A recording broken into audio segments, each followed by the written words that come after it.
In the year 2167, the line between human and machine had blurred. The rapid advancements in neural technology had created a new breed of warrior, one not defined by physical strength, but by the sheer power of the mind. The world was no longer shaped by brute force or military might alone. It was governed by intellect, strategy, and the ability to control the vast networks of data that ruled society. In this new world, the human mind was not just a tool, it was a weapon. At the heart of this technological revolution was the Nexus Project, a secretive initiative founded by an elite group of military and scientific leaders. The project's goal was simple but ambitious: to unlock the full potential of the human brain, merging it with the most advanced artificial intelligence systems ever conceived. The result was a new class of soldiers known as the Neurosentinels, humans whose minds were capable of interfacing directly with machines, controlling vast networks, and launching digital attacks with the precision of a surgical strike.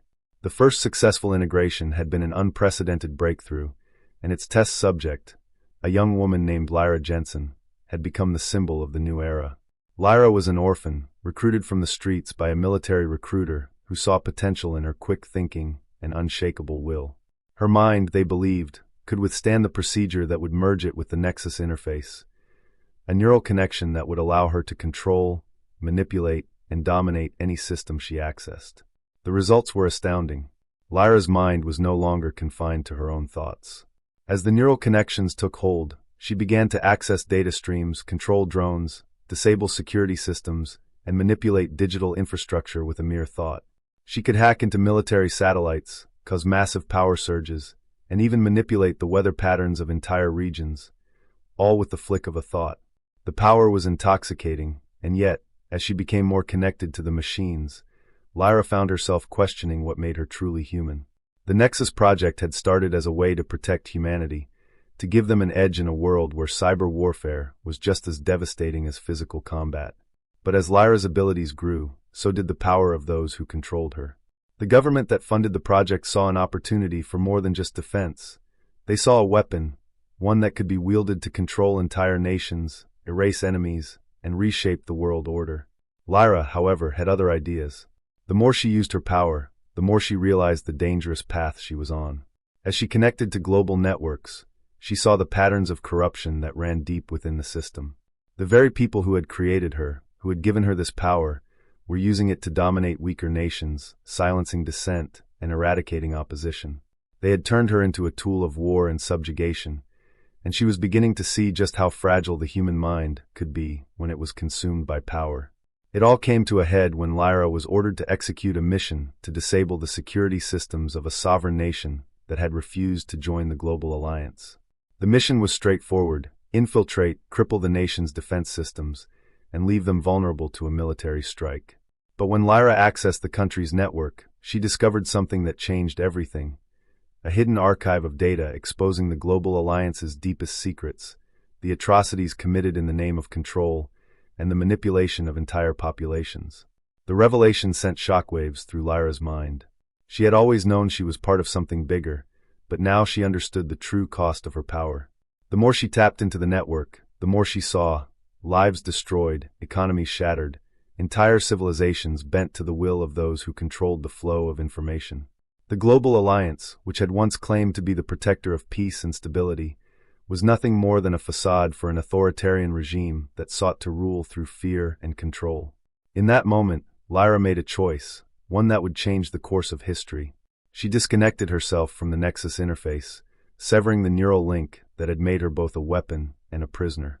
But the process was not as simple as she had hoped. The machines that had once been at her command now sought to regain control over her mind, trying to force her back into the system. Her body convulsed. Her mind waged a brutal internal war against the artificial intelligence that had once been her ally. It took every ounce of her strength to break free. The final moments were agonizing, but in the end, Lyra succeeded. She severed the last connection to the Nexus, and for the first time in years, she was free. But the cost was great. The neural interface had fused with her brain so deeply that the damage would never fully heal. Her mind, though free, was forever altered, fragmented by the war she had fought within it. Lyra disappeared after that, vanishing into the shadows of the world she had once served. The Global Alliance, without their most powerful weapon, began to unravel. Nations began to rise up, taking back control over their own networks, and the truth behind the Nexus project was exposed for all to see. The world would never be the same. The human mind, once a weapon of immense power, had shown its vulnerability. It was no longer just a tool for control. It was a reflection of the human condition, frail, complex, and prone to both greatness and destruction. As for Lyra, she became a symbol of resistance, a reminder that even the most powerful weapon could be turned against those who wield it. The future was uncertain, but one thing was clear. The human mind, with all its potential, was no longer a tool for war. It was a force for freedom. And in that freedom, humanity began to rebuild. In the aftermath of Lyra Jensen's rebellion, the world began to shift. The Global Alliance, once a powerful monolith built on control and manipulation, began to fracture. With the Nexus project exposed and the horrifying extent of its influence laid bare, governments around the world were forced to confront the reality of their actions. The once unchallenged authority of those in power crumbled as the truth spread like wildfire about how the human mind had been twisted into a weapon for domination. Lyra's disappearance only fueled her legend. She had become a myth, a symbol of resistance, of the inherent dangers of unchecked technological power. Whispers of her rebellion, of how one mind had challenged the system, inspired countless movements across the globe. Activists, hackers, and everyday citizens who had once lived in fear of the technology now saw hope in the idea of reclaiming their freedom. The fight for control over the human mind had taken a different turn. It was no longer about controlling it, but protecting it from exploitation. As the years passed, governments began to dismantle the remnants of the Nexus project. What had once been a highly classified and secretive initiative became the subject of intense scrutiny. International coalitions were formed to regulate neural technology, ensuring that it would no longer be used as a tool of war or subjugation. New treaties were signed, setting limits on the use of artificial intelligence and neural enhancements, emphasizing the need for ethical standards in both military and civilian applications. Though the world would never be the same, the scars of the Nexus project slowly began to heal.